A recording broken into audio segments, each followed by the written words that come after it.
नमस्ते। कैसे हैं आप सब? जैसा कि आप हमारी वायरल सासू माँ को जानते ही हैं और इनके परिचय की ये मोहताज नहीं है। ना मेरे 93 साल की हो गई हैं। हाँ, क्या बोल रहे थे? मन तो खूब प्यारे लगा नहीं मैं कहते हैं जिंदगी की किताब हमें सब कुछ नब्बे सारे अनुभव नब्बे दे देती नब्बे है की है और ले उससे अच्छा कोई शिक्षक नब्बे नहीं की है होता। ले और हर शख्स से, हर चीज़ से हमें कुछ ना कुछ सीख मिलती है। और माता जी से मुझे बड़ी अच्छी सीख मिली है। हर रोज़ इनसे कुछ ना कुछ मुझे सीखने को मिल रहा है। कभी कभी बातों की कड़ी कहाँ से कहाँ जुड़ जाती है पता ही नहीं चलता। इसलिए क्या कहते हैं कि जो हमारा मन है ना, उसके ऊपर कोई बंधन नहीं होता। वो सागर, पर्वत सब कुछ पार कर जाता है।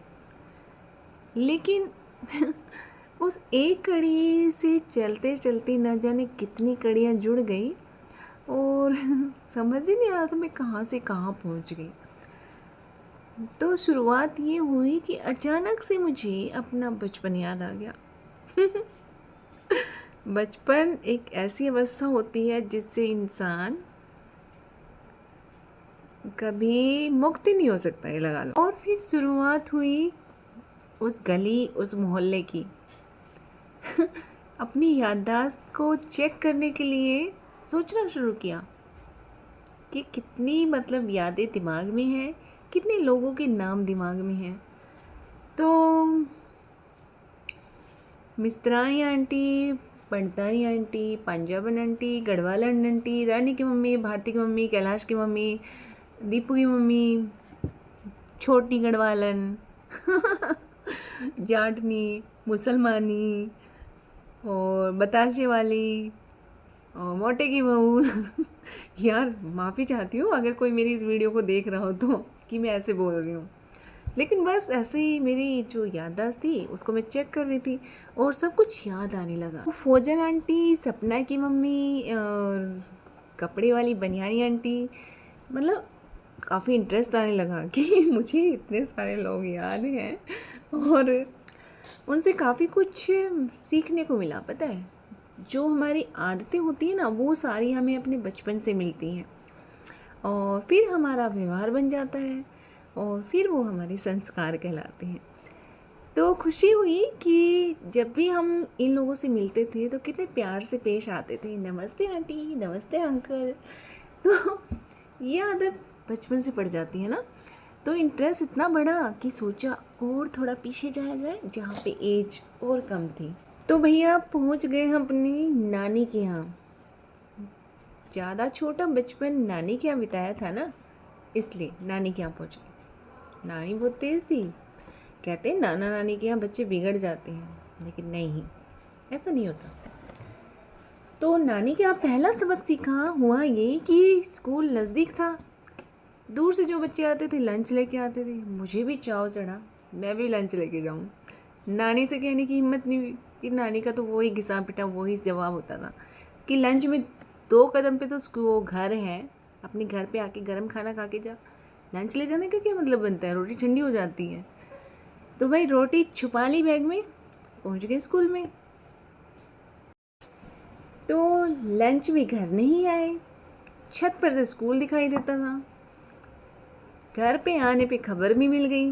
मेरे आने से पहले खबर पहुंच चुकी थी कि मैं लंच में घर क्यों नहीं आई। ये ज़बरदस्त डांट पड़ी ना कि उसके बाद तौबा तौबा कान पकड़े कि आज के बाद कोई ऐसा काम नहीं करना कि नानी को बिना बताए कुछ करना है। एक सबक हो गया। तो चलिए अब बढ़ते हैं दूसरे बड़े सबक की तरफ। बच्चों का मन तो समझते हैं यार, कोई चीज़ खा रहा है तो मन कर जाता है कि हम भी खाएं। लेकिन इतना ज़बरदस्त सबक मिला ना कि उसके बाद बस वो मन इतना कंट्रोल में करना आ गया कि खाने पीने के पीछे तो कभी भटकने का कोई सवाल ही नहीं था। उसमें हुआ ये कि पड़ोस के घर में जो मीठे चीले होते हैं ना, आटे के मीठे चीले बन रहे थे और वहाँ पे उनके बच्चे खाने लग रहे थे। मैं भी पहुँच गई और मैंने भी खा लिया। वही हुआ, खा पी के घर पहुँचे। मामी पहले तैयार खड़ी थी लेक्चर देने के लिए और साथ में चाटा देने के लिए भी। हालांकि चाटा पड़ा नहीं, लेकिन हाँ एक वो दिख तो गया ही था, डर मन में बैठ गया था कि शायद पड़ेगी। उनका डांटना भी जायज़ था, क्योंकि भगवान की दया से हमारे हालात इतने बुरे नहीं थे। बुरे के बिल्कुल बुरे नहीं थे, बहुत ही अच्छे थे। नाना जो थे वो सूबेदार थे और अच्छे खासा घर था हमारा। गांव में रहते हुए भी गांव जैसा नहीं था, शहरी माहौल था। तो खाने पीने की तो कोई कमी थी ही नहीं। और उस पे फिर मैं अपना मन भटकाऊं एक छोटे से चीले के पीछे, तो गुस्सा आना तो जायज़ है ना। इस मन को कंट्रोल करने के लिए अब एक सबक तो सिखाना पड़ता है। तो पहले तो खूब जम के डांट पड़ी और उसके बाद मामी ने फिर उतना ही प्यार बरसाया और फिर मेरे लिए स्पेशल चीले बनाए। तो ये जो सबक सिखाने का जो था ना तरीका, वो भी बड़ा ज़बरदस्त था। ये नहीं कि खाली बच्चे को मार दो डांट दो, नहीं, जो प्यार से सबक सिखाते ना वो तो और भी याद रहता है। तो थैंक यू मामी जी, मेरी ज़िंदगी भर के लिए वो इतना अच्छा सबक सिखाने के लिए। क्योंकि वो सबक सीखने के बाद मेरा जो मन था वो खाने पीने के पीछे बिल्कुल नहीं भटका, चाहे कोई कुछ भी खाए कुछ ना खाए, अपना मन अपने काबू में रहता है आज तक भी। और अपनी ज़िंदगी का सबसे ज़रूरी सबक, ये सबक में जो हमारे एटिकेट्स होते हैं, मैनर्स होते हैं, स्कूल में भी सीखते हैं, लेकिन मैंने घर पे ज़्यादा सीखा। तो जब भी हम कुछ खा रहे हों, चाहे खाना खा रहे हों, कुछ भी खा रहे हों, चाय पी रहे हों, कुछ भी कर रहे हों, मतलब अगर हमारा दुश्मन भी आ जाता है ना, तो एक बार ज़रूर उससे पूछें, आप चाय लेंगे? तो ये सबक भी मैंने अपनी नानी के यहाँ सीखा था। और ये सबक तो ऐसा है कि एक सबक ना हो के संस्कार बन चुका है। और इस संस्कार की वजह से बार बार अपने माता पिता को और जिनसे भी मैंने ये सीखा है ना, उन सबको धन्यवाद देने का मन करता है। क्योंकि आज के टाइम में भी कुछ लोगों को ऐसे देखती हूँ जिनके अंदर ये संस्कार या ये आदत या सबक नहीं है, और यहाँ तक कि हमसे ऐसा व्यवहार पाके भी बदले में हमारे साथ ऐसा व्यवहार नहीं किया जाता। उसके पीछे वजह क्या है, कुछ भी हो जाए, लेकिन मुझे अच्छा लगता है कि मैंने अपने माता पिता से, अपने बड़ों से इतनी अच्छी आदत ली है, इतने अच्छे संस्कार पाए हैं। अब मैं आपको बताती हूँ कि इन सारी बातों की जो उधेड़-बुन है वो कहाँ से शुरू हुई। दरअसल माँ को कुछ करते हुए देखकर मैं उनके बारे में सोचने लग रही थी, और बस यही सोच रही थी, क्या बुढ़ापे में सभी लोग ऐसे हो जाते हैं? क्या बुढ़ापे में हमारा दिमाग सच में इतना हो जाता है? मैं नहीं कह सकती कि हमारा बुढ़ापा या मान लो मेरा बुढ़ापा या आप लोगों का कैसा जाएगा, कैसा दिमाग होगा, कैसा नहीं, वो सब प्रभु की माया है। लेकिन कुछ चीज़ें हमारी आदतों के ऊपर भी डिपेंड करती हैं, कि जो हमारी आदतें होती हैं ना बचपन से लेके बड़े होने तक, तो उन आदतों के ऊपर हमारा बुढ़ापा या हमारी जवानी बहुत ज़्यादा डिपेंड करती है।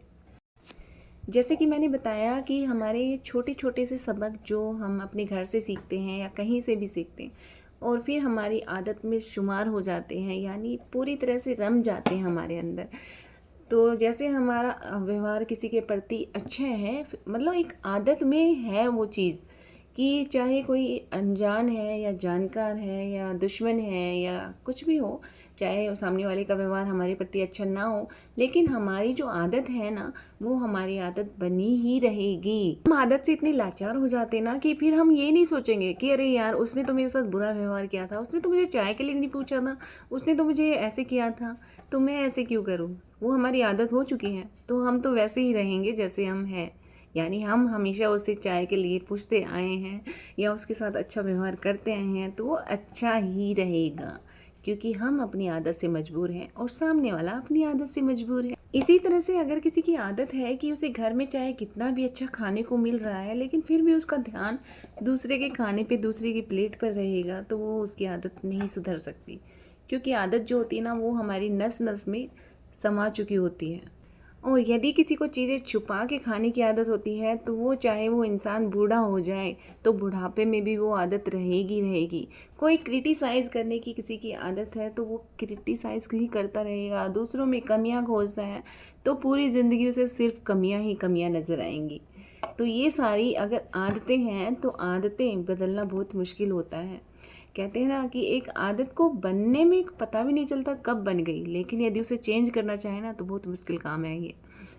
फ़िलहाल मैं ये सीख रही हूँ कि हमारा दिमाग नहीं पता, एज के साथ साथ हमारी मेमोरीज़ कम होने लगती हैं, सोचने समझने की जो पावर है वो भी कम हो जाती है। तो समय रहते मतलब जब तक हमारा दिमाग सही काम कर रहा है और हमें ये रियलाइज़ हो जाता है कि हमारी ये आदत ख़राब है, आगे चलकर हमारे लिए नुकसान करेगी या हमारी वजह से हमारे बच्चे इरिटेट होंगे या किसी और बंदे को परेशानी होगी, और हमें अगर पता चल जाता है ना कि ये आदत हमारी ख़राब है, तो हमें कोशिश करनी चाहिए कि अभी हमारा दिमाग ठीक चल रहा है, अपनी इस आदत को हम सुधार लें। क्योंकि सारी चीज़ें जो भी आगे वो ख़राब होती चली जाती ना, वो हमारी आदतों की वजह से होती हैं। क्योंकि आदतों को हम उस उम्र में बदल नहीं सकते, तो अच्छा है अभी से बदलना स्टार्ट कर दें। इस मामले में मुझे अपने पापा से काफ़ी कुछ सीखने को मिला कि मन को कैसे कंट्रोल किया जाता है। खाने पीने के अच्छे शौकीन थे, लेकिन जैसे ही पता चला हार्ट पेशेंट हैं, खाने पे तुरंत कंट्रोल कर लिया। सोशल वर्क में यकीन करते थे, दूसरों की मदद करते थे और अपना खाली टाइम नए नए भजन सीखने में लगाते थे, नई नई कविताएं सीखने में लगाते थे।